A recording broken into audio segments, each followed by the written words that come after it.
ಪ್ರಿಯ ವಿದ್ಯಾರ್ಥಿಗಳೇ, ಇವತ್ತಿನ ದಿವಸ ಒಂದು ಚಟುವಟಿಕೆ ಮಾಡಿರಿ. ಏನು ಚಟುವಟಿಕೆ ಮಾಡಿರಿ? ವಿದ್ಯುತ್ ಮಂಡಲದ ಬಗ್ಗೆ ಚಟುವಟಿಕೆ ಮಾಡಿರಿ. ಒಂದು ಸಂಪರ್ಕ ಸಹಿತ ವಿದ್ಯುತ್ ಮಂಡಲದ, ಮತ್ತೊಂದು ಸಂಪರ್ಕ ರಹಿತ ವಿದ್ಯುತ್ ಮಂಡಲದ. ಸಂಪರ್ಕ ಸಹಿತ ವಿದ್ಯುತ್ ಮಂಡಲದ ಬಗ್ಗೆ ಯಾರು ಹೇಳ್ತೀರೇನು? ಸರ್ ನಾ ಹೇಳ್ತೇನೆ. ನೀ ಹೇಳ್ತೇಮ್ಮ? ಹೇಳು. ಸಹಿತ ವಿದ್ಯುತ್ ಮಂಡಲದ ಬಗ್ಗೆ ನೀ ಹೇಳ್ತೇಮ್ಮ? ಹ್ಞೂ ರೀ ಸರ್. ಹಾಂ ಹೇಳು.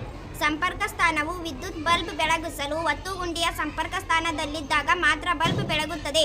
ಇದನ್ನು ಒತ್ತುಗುಂಡಿಯ ಸಂಪರ್ಕ ಸ್ಥಾನ ಎನ್ನುತ್ತೇವೆ. ಕೊನೆಯದಾಗಿ ಸಂಪರ್ಕ ರಹಿತ ವಿದ್ಯುತ್ ಮಂಡಲದ ಬಗ್ಗೆ ಯಾರು ಹೇಳ್ತೀರಿ? ಸರ್ ನಾ ಹೇಳ್ತೇನೆ. ನೀ ಹೇಳ್ತೇಮ್ಮ? ಹೇಳು. ಒತ್ತುಗುಂಡಿಯ ಸಂಪರ್ಕ ಸ್ಥಾನದಲ್ಲಿ ಇಲ್ಲದಿದ್ದಾಗ ವಿದ್ಯುತ್ ಮಂಡಲದಲ್ಲಿರುವ ಬಲ್ಬ್ ಬೆಳಗುವುದಿಲ್ಲ. ಇದಕ್ಕೆ ಒತ್ತುಗುಂಡಿಯ ಸಂಪರ್ಕ ರಹಿತ ಸ್ಥಾನ ಎನ್ನುತ್ತೇವೆ. ಇದ್ರ ಬಗ್ಗೆ ನೆಕ್ಸ್ಟ್ ಪಾಯಿಂಟ್ ಯಾರು ಹೇಳ್ತೀರಿ? ಸರ್ ನಾವು ನೀ ಹೇಳ್ತೇಪ್ಪ? ಹೇಳು. ಕೀಲಿ ಅಥವಾ ಒತ್ತುಗುಂಡಿ ಸ್ವಿಚ್ ಅನ್ನು ಮಂಡಲದಲ್ಲಿ ಯಾವುದೇ ಸ್ಥಾನದಾದರೂ ಅಳವಡಿಸಬಹುದು ಎಂಬುದನ್ನು ಗಮನಿಸಲಾಗಿದೆ. ನೆಕ್ಸ್ಟ್ ಪಾಯಿಂಟ್ ಯಾರು ಹೇಳ್ತೀರಿ? ಸರ್ ನಾ ಹೇಳ್ತೇನೆ. ನೀ ಹೇಳ್ತೇಮ್ಮ? ಹೇಳು. ಒತ್ತುಗುಂಡಿಯು ಸಂಪರ್ಕ ಸ್ಥಾನದಲ್ಲಿದ್ದಾಗ ಬ್ಯಾಟರಿಯ ಧನಗ್ರಹದಿಂದ ಋಣಗ್ರಹದವರೆಗೆ ಮಂಡಲವು ಪೂರ್ಣಗೊಳ್ಳುತ್ತದೆ ಹಾಗೂ ಮಂಡಲವು ಆವೃತವಾಗಿದೆ, ಕ್ಲೋಸ್ಡ್ ಎಂದು ಹೇಳಬಹುದು. ತಕ್ಷಣವೇ ಇಡೀ ಮಂಡಲದಲ್ಲಿ ವಿದ್ಯುತ್ ಪ್ರವಹಿಸುತ್ತದೆ. ನೆಕ್ಸ್ಟ್ ಪಾಯಿಂಟ್ ಯಾರು ಹೇಳ್ತೀರಿ? ಸರ್ ನಾ ಹೇಳ್ತೇನೆ.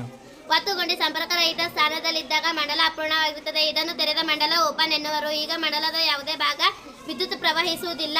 ಈ ಚಟುವಟಿಕೆ ತಿಳಿತಲ್ಲ ನಿಮಗೆ?